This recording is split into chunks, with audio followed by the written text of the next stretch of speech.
I teach a course in Chumash. Now, many of my students think, and because what they've learned in school, they think Chumash is boring. And I actually wrote an essay called, I kid you not, it's an introductory essay to my book, Why Do People Find the Study of Chumash Boring and Detective Novels Exciting? Or, if I had asked people, would you rather be reading Chumash or Harry Potter? If I had asked Noach the question, what would you rather be reading? Many people would rather say Harry Potter. Now, God made J.K. Rowling. He can't write a better book than J.K. Rowling? Of course he can. So why aren't people finding Chumash interesting? Do you hear the question? Now, there's a number of reasons. And I give a whole load of reasons in this essay. One of the reasons is that we learn many of the stories as young children, and we never progress beyond the understanding that we had as a young child. We never visit the stories as grown-ups and read it again. And there's a whole load of other reasons. One of the other reasons is, unfortunately, many of the teachers aren't excited by what they're teaching. If they're not excited, then the people learning are not going to be excited. I've got a whole load of reasons. I want to share with you, I believe that the story of Chumash, God wrote an incredible book. I mean, he's a bestseller, by the way. It is the bestseller, there's no question about it. But I want to show you how exciting it is. And I want to show you using the most famous story, I think, in the entire Bible. It really is the most famous story. Just to give you some idea, Playmobil have a model of the story. They have a model, yeah? Yeah, what am I talking about? Noah's Ark. There's a Playmobil model. I don't think there's a Playmobil model of the Arcada. Not yet. That would be interesting. Apparently they made, a few years ago, they made a movie of the story. I mean, it's a famous story. I want to show you, I'm going to focus on, there's so many parts of the story, but I want to focus on one part of the story, okay? And the more you know, the more you're going to be surprised. I'm going to ask just a few questions, yes? I'm going to be focusing in, yes, on one aspect. Help me with some questions. How many horses went onto the ark? Kama susim ba'teva? Kama? Stein. Lama Stein? Zahana Kiva. Okay? How many lions went onto the ark? Stein. 2. How many sheep went onto the ark? What? How many? I didn't hear. Who said? I want to see who's talking to me. 7. How many deer? By the way, deer is kosher animal. Deer? Yeah? I don't know how to say deer in Hungarian. Deer. What? Oh, deer. How many deer went onto the ark? Sorry. 2. There are so many kinds of deer. Kosher deer. Deer are kosher. How many? 2. 2? We are now going to learn the story. I promise you, when we learn the story, you'll be in shock. And all I'm going to do is just read the verses. You will be in shock. You will not believe what's going on. This is in the text. I'm not making this up. Okay?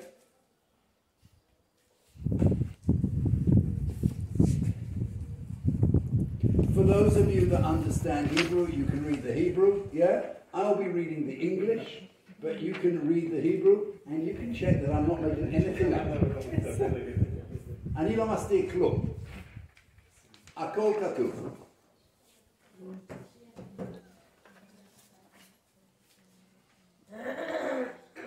I have plenty more here.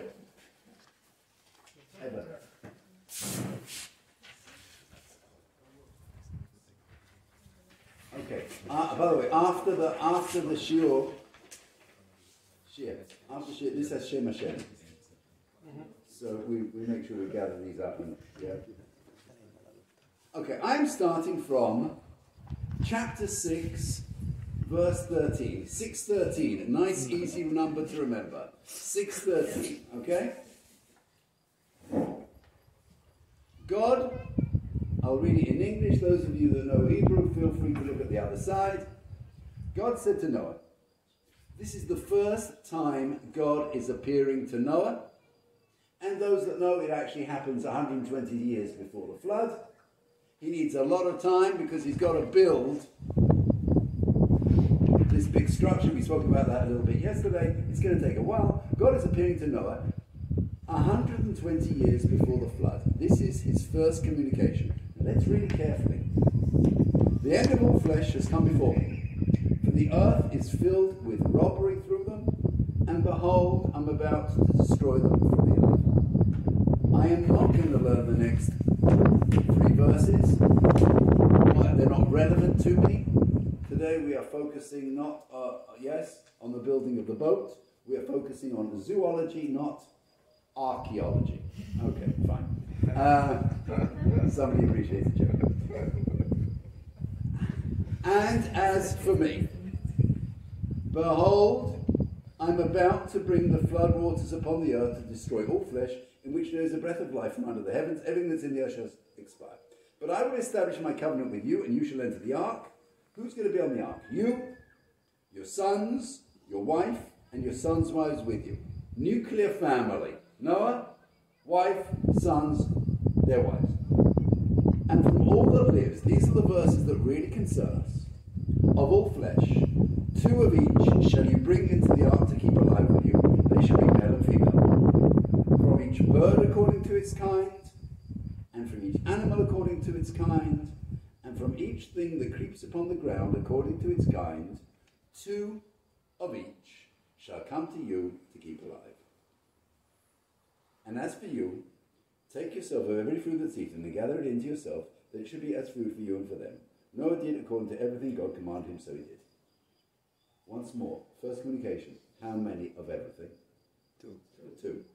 And it makes no difference if it's an animal, and it makes no difference if it's a bird, and it makes no difference if it's a creepy crawly. How many? 2. Is that clear? Nothing to talk about, correct? B'shlav zeh, kama? 2, nachon? 2. Nothing to talk about. Now, I'm going to ask. It says that Noah did everything God asked him to do. What did he do? What did he do? He built the ark. What else did he do? Made sure that the children got married. The children were already married. Or made sure, what? He gathered food. He doesn't collect the animals. Why does he not collect the animals? And this is very important. It says, they shall come to you to keep alive. Noah does not need to go tiger trapping, hyena hunting. They will all come to Noah, correct? He doesn't need to go and get a thing. So let's just summarize, because this is important. There will be 2 of everything, correct? I'm not hiding anything, it's all here. There will be 2 of everything. They will come. Noah doesn't need to go and get a thing. And it would be a big bother to have to go. And can you imagine? I've got to go with the elephants and the lions and the tigers and the monkeys. It's a big hassle. But God says, don't worry. I'll deal with that. You just have to do 2 things. Build the ark and get the food. The food will not necessarily come by itself. You have to do that. And Noah did it. Noah did 2 things. He built the ark and gathered the food. Correct? I just want to know. Now, chapter 7 is a second communication. Now, I want you to read from chapter 7, verse 5, 1 to verse 5, and tell me, when is this second communication taking place? And it's not hard to work it out. When is the second communication taking place?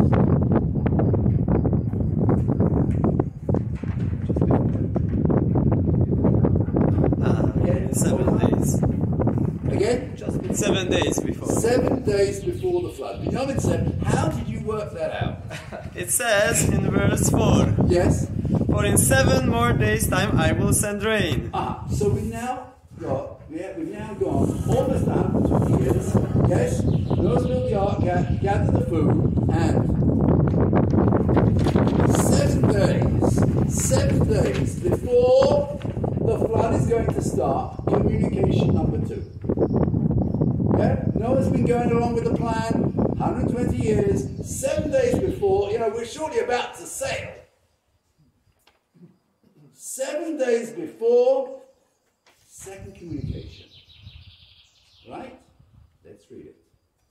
Then Hashem said to Noah, come to the ark, you and all your household, for it's you that I've seen to be righteous before me in this generation. By the way, it didn't say he was righteous in the first communication.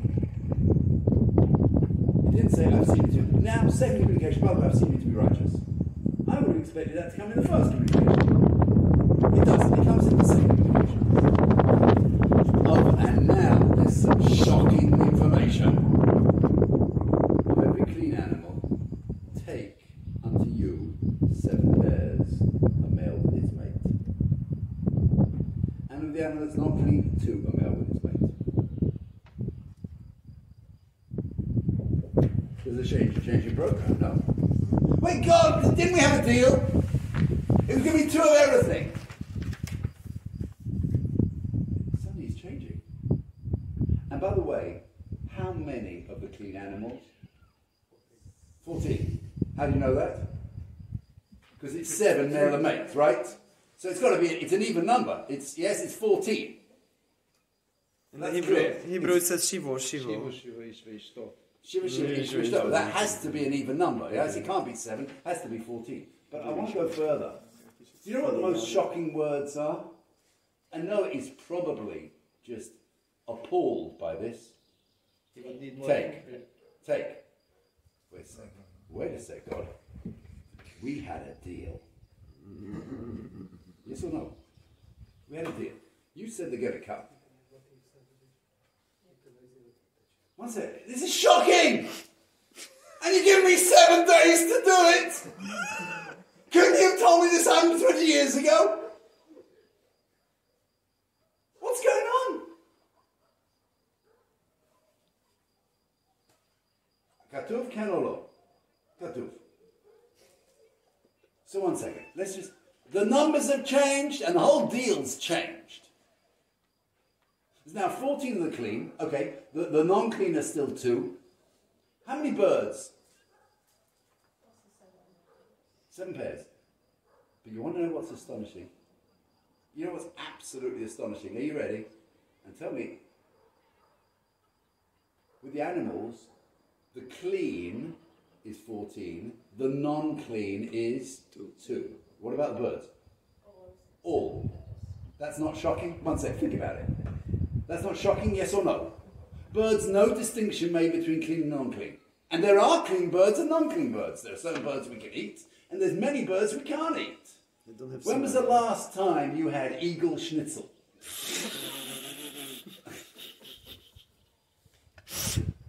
They don't have simanim. No. The behemoths have simanim. No, the birds have just the list. They have simanim. The Talmud goes into certain simanim of the way the what do you call it?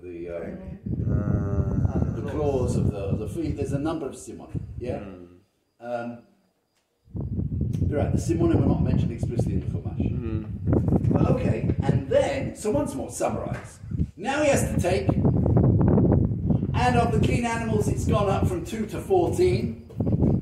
And from the birds, it's gone up from 2 to 14. And there doesn't seem to be a distinction between clean and non-clean. And the creepy crawlies are missing. In the first communication, there were creepy crawlies. And in the second communication, they have disappeared! I'm trying to show you, this is not an easy piece to learn. Just reading it, yeah? It's not easy. For in 7 more days' time I will take rain upon the earth, 40 days, 40 nights. I will blot out all existence that I have made upon the face of the ground. And Noah did according to everything Hashem commanded him. What did he do now? What did he do? Again? He collected the animals. He collected how many? Let's summarize. 14 of the kosher, 2 of the non-kosher, birds, 14 of every type, and no creepy crawlies. Correct? Is that a fair assessment of what Noah does after communication number 2? Yeah? Now, verse 6. And what time frame are we dealing with now? The previous time frame was 7 days before. We're now a week later, D-Day, where D stands for deluge. We are now on the day of the flood. Noah was 600 years old when flood was water upon the earth. Noah, with his sons, his wife, and his sons' wives with him, went into the ark because of the waters of the flood. And now, this is shocking, because we know the animals and the birds are already on the ark. That's after communication number 2. Of the clean animal, of the animal that's not clean, of the birds, and of each thing that creeps upon the ground, 2 by 2 they came to Noah, into the ark, male and female, as God commanded Noah. They're already there! Is this the second coming? No, this is the first coming, right? These are the pairs which were promised in the beginning. So what's going on with the second communication? What's happening? What's happening here? I want to just ask one more question, which I find fascinating. And I think the answer to this, this is a question I had. I think the answer, hopefully, you'll agree with my interpretation. But why are there 2? Why do I need a minimum of 2? Why do I need 2? Procreation. For procreation. I need a male and I need a female. And without that, there will not be continuation of the species. Correct? Okay. Now, if you have a look in chapter 6, verse 19. They shall be male and female. The Hebrew for that is Zachar unekeva. They should be male and female. If you have a look in chapter 7, verse 2, of each clean animal take unto you 7 pairs, a male with its mate. And of the animal that's not clean, 2, a male with its mate. Hebrew, ish ve'ishto. Perhaps man and wife. Zachar nekeva or ish ve'ishto, and what's the difference? Because already married. The animals? Previously they weren't married. They were bachelor animals and now they're married. Yeah? Familiar with each other. But I want to know, seriously now, you agree that there's something to explain here? Why am I referring to them as ish ve'ishto? What's going on? I believe the answer is amazing. I believe the answer is amazing. You agree? I want to know. Not an easy section to read, correct? We normally approach this with a very childish understanding. We're now reading it as adults, and we want to know what's going on. Yeah? You agree? It's a complicated piece. What is the interpretation of this piece? And I think it's amazing. And I'd like to share with you today just 2 tools out of many tools. Yeah, in a book I wrote, I list about 40 tools. I'm going to give you 2 tools today. And I'm going to start from the very beginning again and show you how to crack open this story. Chapter 6, verse 13. And listen carefully. God said to Noah. Now, I don't know if you noticed there was a slight emphasis on one word. Did anybody pick it up? Did anybody pick up the, you know, us English, we kind of under-emphasize. But did anybody pick up the slight emphasis? It's not Hashem. The 7, the next chapter is Hashem. If you have a look, one of the crucial tools is to we brought monotheism to the world. Unlike them over there, we believe in one God. One. We brought that was perhaps the biggest revolution. If we're talking about revolutions, that was the biggest revolution that there ever was. Yeah? Yes. And that revolution is still with us. And yet, God has many names. He has many names.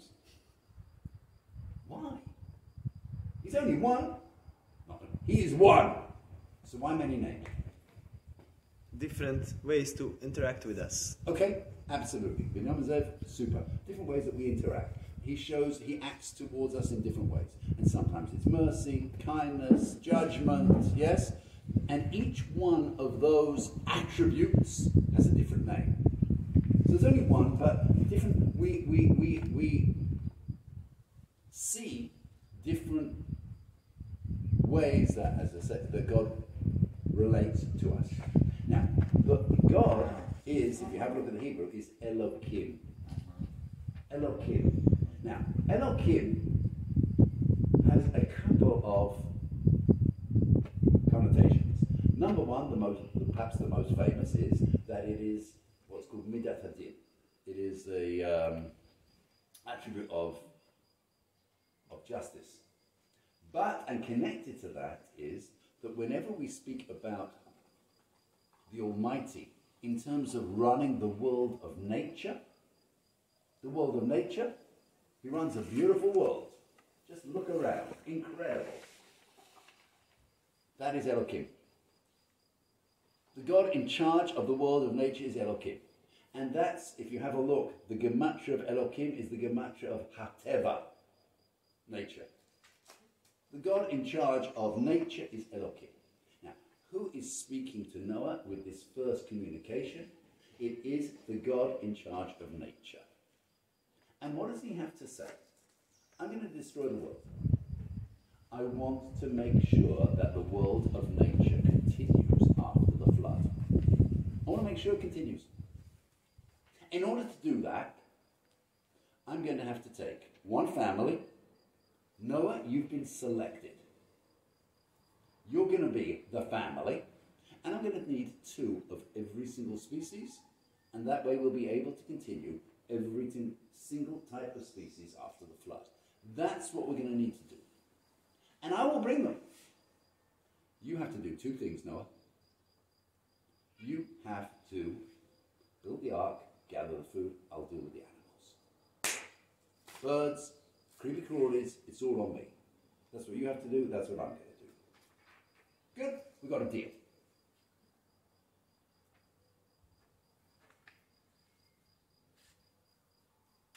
Now I want to imagine. Do you know how long Noah was on the ark for? Again? 40 days? No, it's more than a year. He was there for exactly a solar year. The flood water came down for 40 days, but till it all subsided and dried out, it was a year. Noah gets off the ark. Probably he and his family want some pizza.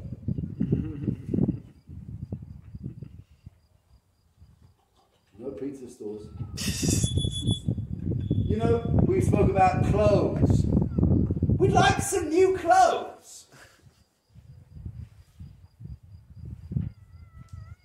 No Gap stores. Just one big Gap. Nothing there. Now, Noah is aware that when he gets off the ark, there's going to be nothing.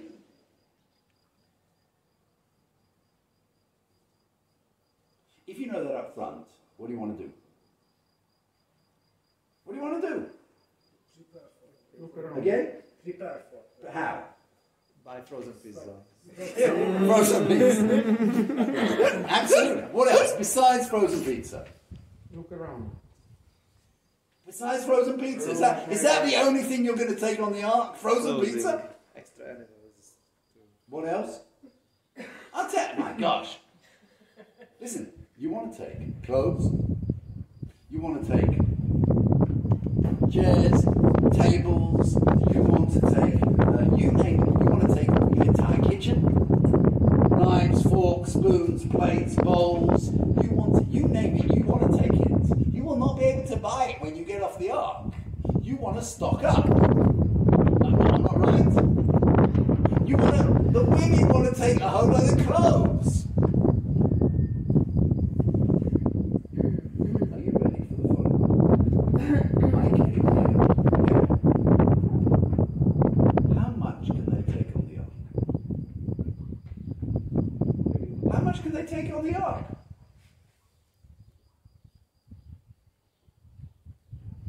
Depends on if you've got priority. You want to know something? You are Norbert, you have no idea how right you are. Absolutely. Now I will tell you, I came here with Wiz.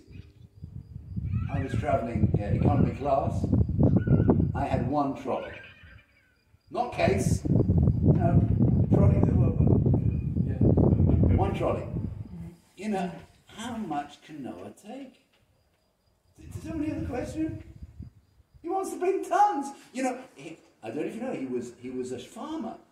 Our rabbis tell us he invented the plow.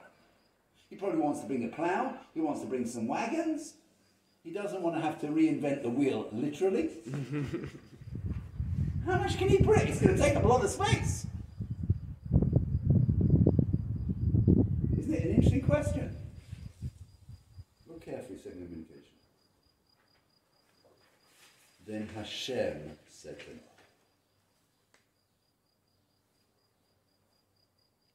This isn't Elohim speaking, as Hashem. And Hashem is the God of mercy. Noah, you want to bring your stuff? This is the God of mercy speaking. Come to the ark. Well, you and all your household. If you have a look at the Hebrew, I don't know if household is the best. Kol Beisra, you can bring your whole house. You can bring all your stuff, Noah. And I'll tell you why. Because it isn't Elohim speaking. You know, if it was Elohim speaking, it would have probably sounded something like this.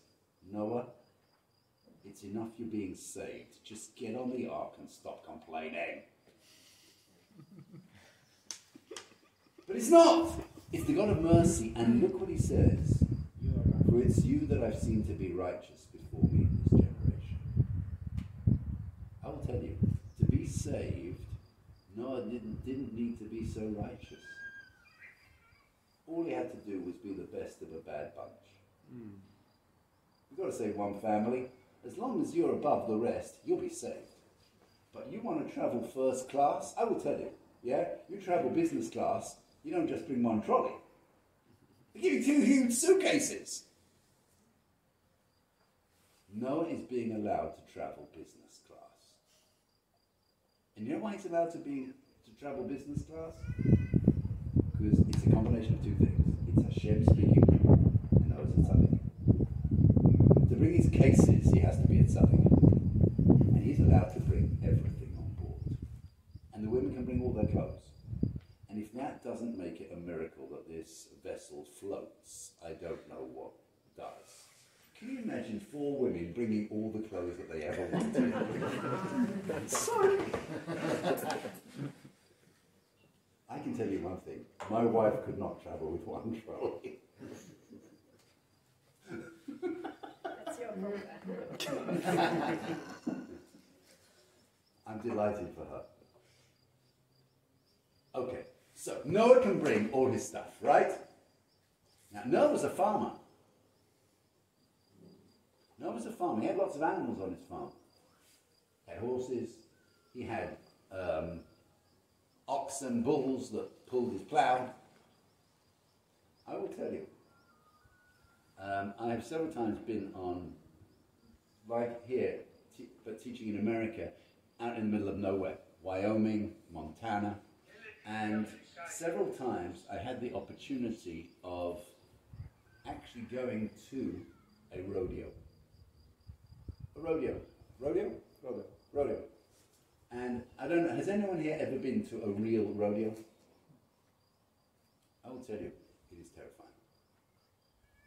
They have to ride these bulls and they have to ride horses, and my gosh, you wouldn't get me on one of those things. I remember there was one, at least we were one of the rovers, they were professional, high-level riders. And I remember one rider's about to come out on the bull, and the announcer in a Wyoming accent says, "This next bull, he ain't ever been ridden for 8 seconds. You've got to stay on for 8 seconds. That's how long. He ain't ever been..." And I'm watching. And it was brutal. In 1.5 seconds, he was off. It was brutal. Noah doesn't want to have to deal with wild animals. Please, God, can I bring my animals? Why does he want to bring his animals? Why does he want to bring his animals? His animals. Because he knows them. Because he knows them, and they've been trained, and can I use the word docile? They're well behaved. They're well behaved. His animals are trained. Can I bring mine? I don't want to have to start riding the wild horses and ploughing. If I have to start ploughing with a wild bull, what chance am I going to have? 0. Can I bring mine? Please. And he's got a lot. He's got horses. He's got camels. He's got donkeys. He's got oxen. He's got sheep. Of every clean animal, take unto you. What's unto you? Tikach lecha. Lech lecha. What's lecha? This is for you. This is for you. This is a treat. This is a privilege. This isn't an obligation. This is not in the count. No. No. This is a privilege. Why is it Noah, besides the wild animals, and besides allowing you to bring all your stuff, I'm allowing you to bring some of your animals, but here we're going to limit. There's a cap. Not the horses. 1 second. No. Of every clean animal, take unto you 7 pairs. How many sheep could Noah bring? 14. For his own sheep. A male with its mate. Of the animal that's not clean. Now, what non-clean animals will Noah have? In his farm, he will have donkeys, he will have horses, he will have camels. How many of those can he bring for himself? How many? 2. Now, birds. Old man Noah had a farm, E-I-E-I-O. I don't know if they sing that song in Hungary, yeah? Do you know that song, Old MacDonald had a farm? Okay, in England it's quite famous, yeah? And he had on his farm birds. Now, what birds, if I had a farm, what birds am I raising on my farm? Chickens, turkeys, geese, ducks. Common denominator, they're all kosher. I don't raise eagles. I don't raise falcons. I don't raise vultures. I raise chickens, geese, ducks. When it comes to his birds, they are all kosher. He's got kosher animals and not kosher animals, but his birds are all kosher. Noah, of your birds, you can bring 40. Do you understand? That explains why, this time round, we don't talk about creepy crawlies. Why not? Doesn't raise creepy He doesn't raise creepy crawlies! But the chicken needs some. By the way, chickens actually eat seed. Chickens eat seed. They eat grain. Chickens eat grain. I'm just telling you, that's what they eat. But they also eat insects. They can get by on grain.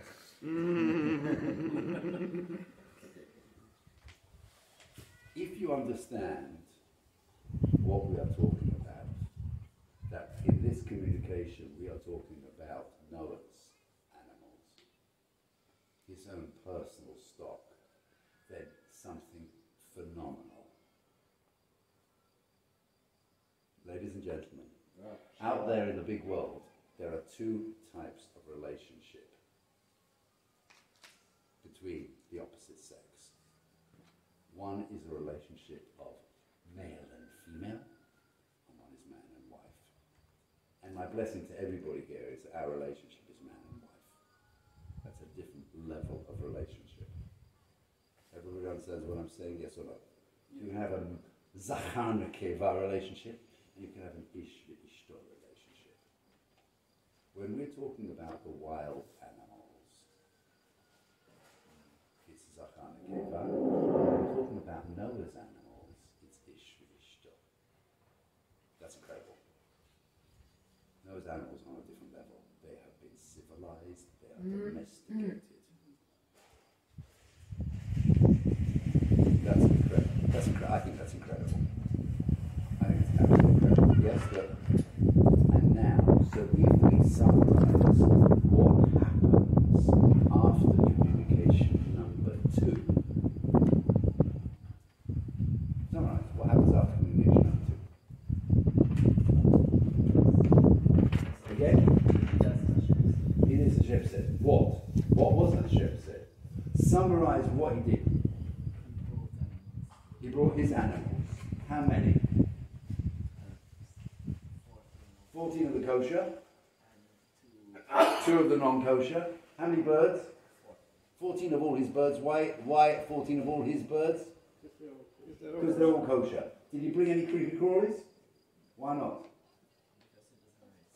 He doesn't raise them. And what else did he bring? His household. His entire house. He can bring all the furniture, all the clothes. He can bring it all. And that's what we did after communication number 2. And now we arrive at the day of the flood. And I want to share this verse. This pasuk is incredible. And it shows there's about 6 proofs that everything we're saying is correct. Have a look. Noah was 600 years old when flood was water upon the earth. When do his sons and wives and sons and wives enter the ark? When do they enter the ark? Just before the flood. When it starts to rain. That means before, when he's told to take Beto, his household, that can't mean family, can it? Because the family are only going to enter the ark on the day of the flood. So what's he talking about over there? Stuff. Stuff. And now go further. I'm going to read these 2 verses, and then we'll go back into the life of the clean animal. The animals are clean. Each of them was around 2 by 2 they came. And God. If you're looking at those verses carefully, they're incredible. Noah has gathered his stuff. God, Elohim, now has to do his part of the bargain. What's his part of the bargain? How many? Of? Everything. How many birds? How many insects? 2. It's going to happen now. It's going to happen on the day of flood. Are you looking at this verse? It's an incredible verse. Of the clean animal. Of the animal that's not clean. Of the birds. And of each thing that creeps upon the ground, 2 by 2. One second, I thought there were 14 clean animals. I thought there were 14 birds. Those are Noah's. We're now talking about the wild ones. It's incredible, yes or no? Otherwise, how do you learn these verses? Before it was 14 and now it's 2. Of each clean animal, of the animal that's not clean, of the birds, and of each thing that creeps upon the ground, we now have the return of the creepy crawlies. Why do we have the return of the creepy crawlies? The creepy crawlies were not mentioned in the previous communication, but now they come. Why? Because we're now dealing with the wild ones. 2 by 2, they came. What's that? I thought Noah had to take them. Answer? He has to take his own. And what is coming? The wild ones. 2 by 2, they came to Noah, Male and female. Incredible, yes or no? Male and female. As God Elohim.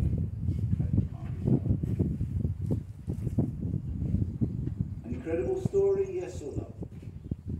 And now I'm going to ask the questions again. How many horses on the ark? Horses aren't kosher. How many horses on the ark? 4. 4. How many lions on the ark? 2. How many sheep? Incredible, yes or no? How many sheep on the ark? 60. And how many deer on the ark? Probably 2. They're kosher. Still, so Wild what? animals. Still, What? because he doesn't have. They are wild. He doesn't. Trade. So it's 2. It's 2. Absolutely, it's 2. What do you think of that? Is it persuasive? Yes or no? Yeah. I don't know another way to learn this. Is this a mefaresh or your chidush? That's a good question. I will tell you. Essentially, it's the approach of, and I've written 2 books based on this man's commentaries. Malvin. How did you know? Yeah, Malbim. Because you wrote 2 books on it. The Malbim, I don't know if you've ever learnt Malbim.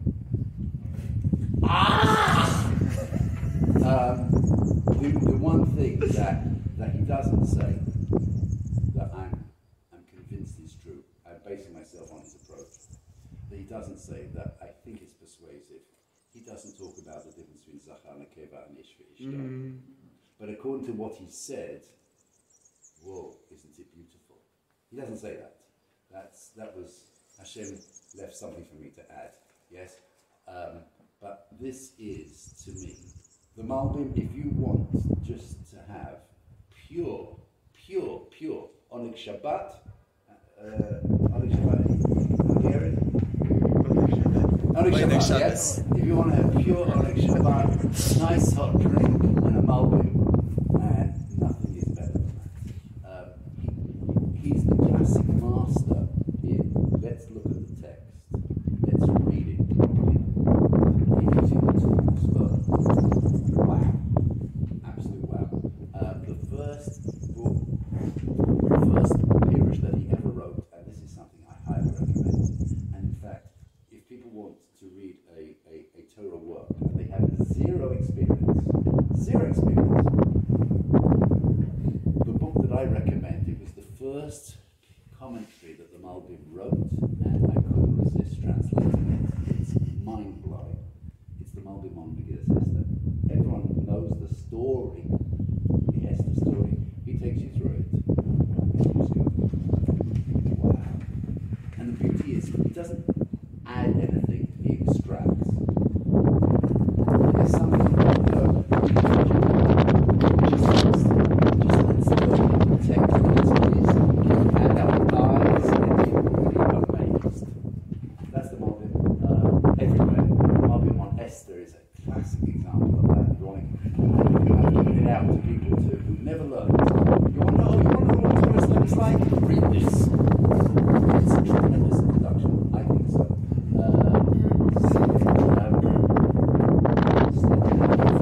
This was a surprise, yes or no? Was this a surprise? לא למדתם את זה ככה, אבל בסדר. אני מבטיח. מה? לא למדתי. אבל? משכנע? Okay, wow. I would like to just take this opportunity to say, because I'm going to be leaving soon, it was incredible pleasure being here. What amazing group of people to study with. I'm very happy that I picked advanced level things to talk about, because if I wouldn't have done it, I think I would have been selling you very, very short. And I was just blown away by the level. I mean, everyone here seems to have PhDs besides me. Just the atmosphere. Everyone who was involved in setting this up, the organization, I don't know if you really fully appreciate what goes into this, but I will tell you, I know what it's like to organise an event, hours away from the Jewish centre. Tremendous amount of organisation, tremendous amount of thought has gone into this to make sure it really, really works. So, Dori and Shia, That's good. if you're Dori to be here, I would like to thank you in public. But an incredible program. I really felt an elevation on Shabbat. It was a beautiful atmosphere. As I said, the only thing that I regret is there was so many lyrics that I couldn't stand on, which was a little bit of painful for me. But besides that, wonderful. Thank you for making me feel so at home. Not easy being away from family, but I felt that I entered another family here, and I had a wonderful, wonderful time. Thank you so much. Thank you.